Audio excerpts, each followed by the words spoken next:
नियत नीति न्याय की जन कल्याणकारी भावना को आगे करके अल्प समय में ही 2 राज्यों में ही अपनी सरकार बनाने वाली केजरीवाल की आप पार्टी मध्य प्रदेश के चुनावों में 230 विधानसभा सीटों पर चुनाव लड़ने जा रही है। बुंदेलखंड टुडे न्यूज चैनल ने आप पार्टी के प्रांतीय संयुक्त सचिव जयेंद्र सिंह सोमवंशी से मुलाकात कर चुनावी मुद्दों को लेकर सवालात किए तो उन्होंने बड़ी बेबाकी से अपनी पार्टी के चुनावीकरण नीति से वाकिफ कराया। सोमवंशी ने प्रदेश में व्याप्त भ्रष्टाचार और महंगाई को लेकर कहा कि जब शासक निरंकुश हो जाए तो जनता की परेशानी स्वाभाविक है। हम शिक्षा, स्वास्थ्य और बिजली, महंगाई जैसे मुद्दों को लेकर जनता के बीच जाएंगे। हमारे नेता केजरीवाल ने 2 राज्यों में सरकार बनाकर अपनी कार्यशैली से स्पष्ट किया है कि आपकी नियत और नीति स्पष्ट है, जो जन कल्याणकारी कार्यों को ईमानदारी से लागू किया जा सकता है। स्वयं के चुनाव लड़ने के सवाल पर सोमवंशी ने कहा कि हमारी पार्टी अनुशासित है, अभी हमें जनता के बीच में जाकर काम करना है। रहा सवाल चुनाव लड़ने का या ना लड़ने का, तो जैसे वरिष्ठ नेता आदेश करेंगे उसका पालन किया जाएगा। नमस्कार मित्रों, मैं प्रशांत श्रीवास्तव बुंदेलखंड टुडे न्यूज से। आज हमारे साथ बैठे हुए हैं आम आदमी पार्टी के प्रदेश संयुक्त सचिव जयेंद्र सिंह सोमवंशी। सोमवंशी, बुंदेलखंड टुडे न्यूज में आपका स्वागत है। बहुत बहुत धन्यवाद। आप ये बताइए, आम आदमी पार्टी प्रदेश में तीसरी ताकत बनकर उभर रही है, जनहित में क्या योजना है? देखिए, आम आदमी पार्टी की जो लड़ाई है, आम आदमी पार्टी की जो योजना है, आम आदमी पार्टी सबसे पहले तो आम आदमी की मूलभूत सुविधाओं पर काम करती है। जैसे बिजली हुआ, पानी हुआ, शिक्षा हुआ, स्वास्थ्य हुआ, पेंशन हुआ। और हमने ये मॉडल दिल्ली में करके दिखाया है। जब हम पहली बार 2013 का चुनाव लड़े थे तो हमने बोला था कि हम पानी मुफ्त करेंगे, बिजली हाफ करेंगे। तो इस पर कई सारे लोग बहुत हंसे, लेकिन हमने दिल्ली के अंदर ये करके दिखाया, एक मॉडल तैयार किया। और आप देखिए कि शिक्षा का जो मॉडल हमने दिल्ली के अंदर तैयार किया हुआ है, उस शिक्षा के मॉडल की चर्चा पूरे दुनिया में हो रही है। जो डोनाल्ड ट्रंप की जो वाइफ थी, वो दिल्ली के सरकारी स्कूल देखने आई।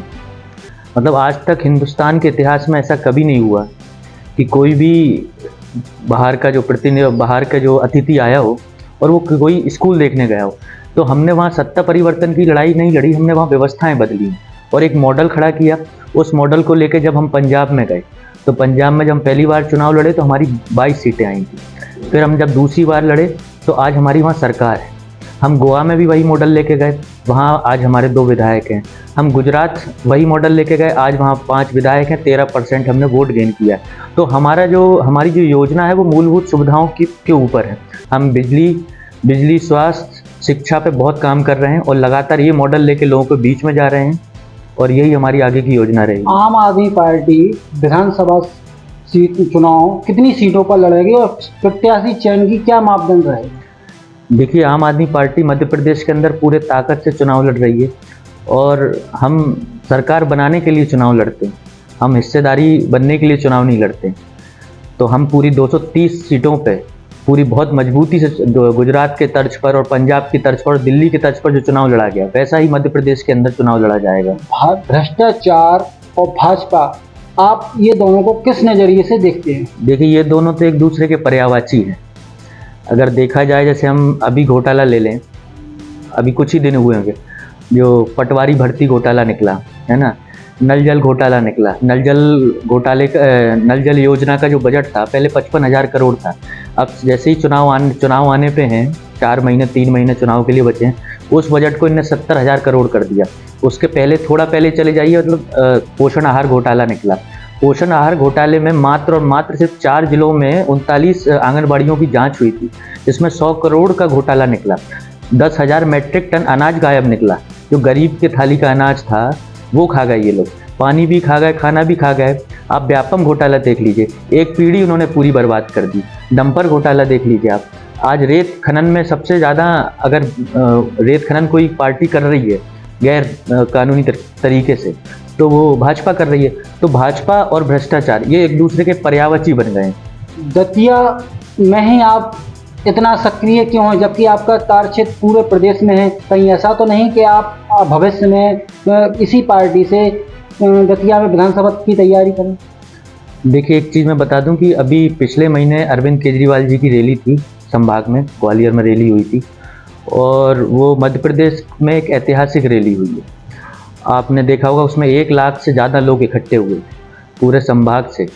है ना। तो पार्टी ने उस समय दायित्व दिया था कि आप दतिया ज़िले में जाइए और वहाँ पे पार्टी को खड़ा करिए, और जो जिम्मेदारी जो पार्टी ने दी थी वो मैंने निभाई पूरी तरह और लगातार निभा ही रहा हूँ। अभी जैसे हमारा जो काम चल रहा है ग्राम समितियों का और वार्ड समितियों का काम चल रहा है, हम बूथ समिति बनाना चालू कर दी हम लोगों ने।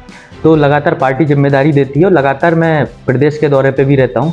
कल जैसे कि निवाड़ी ज़िले के दौरे पे था, ओरछा में हमारी प्रदेश अध्यक्षा रानी अग्रवाल जी आई थी, वहाँ भी था, मैं भिंड में भी था। तो लगातार जहाँ जहाँ पार्टी भेजती जा रही है मैं वहाँ जा रहा हूँ। और आगे इस प्रकार का मेरा तो अभी कोई वो नहीं है, क्योंकि आम आदमी पार्टी सत्ता परिवर्तन की लड़ाई नहीं लड़ रही है। किसी को विधायक बनाने की, किसी को सांसद बनाने की, किसी को सरपंच बनाने की, किसी को पार्षद बनाने की लड़ाई नहीं लड़ती है। हमारी जो लड़ाई है व्यवस्था परिवर्तन की लड़ाई है, और आगे जो पार्टी जो तय करेगी मैं उस हिसाब। अब आपसे एक लास्ट क्वेश्चन मेरा है कि जैसा कि वर्तमान में गृह मंत्री डॉक्टर नरोत्तम मिश्रा कहते हैं दतिया नंबर 1 है हर क्षेत्र में, क्या वास्तव में दतिया नंबर 1 है हर क्षेत्र में? बिल्कुल, नरोत्तम मिश्रा जी जो हैं बिल्कुल सही कहते हैं कि नंबर 1 है। अपराध के क्षेत्र में हो, बलात्कार के मामले में हो, नंबर 1 है। घोटाले के मामले में हो, अनाज घोटाले के मामले में हो, नंबर 1 है। आज सड़कों की बदहाली में नंबर 1 है। आज आप पानी की व्यवस्था देख लीजिए यहाँ पे, उसमें इतनी ख़राब है, उसमें नंबर 1 है। आज वास्तव में मतलब अगर बदहाली में अगर नंबर 1 दिया जाएगा नंबर, तो वो दतिया को दिया जाएगा। जैसा कि कहा जाता है कि कानून व्यवस्था भी यहाँ सुचारू रूप से सही सलामत है, क्या हकीकत यही है?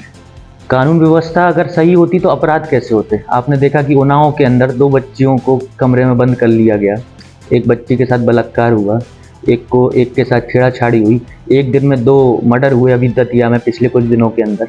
तो कानून व्यवस्था तो बची नहीं है। अब तो ये व्यवस्था बची है कि कैसे विरोधियों के ऊपर 302, 307, 376 और आबकारी एक्ट और आम योजना है वो मूल। दतिया से प्रशांत श्रीवास्तव की report, Bundelkhand today news, Jhansi.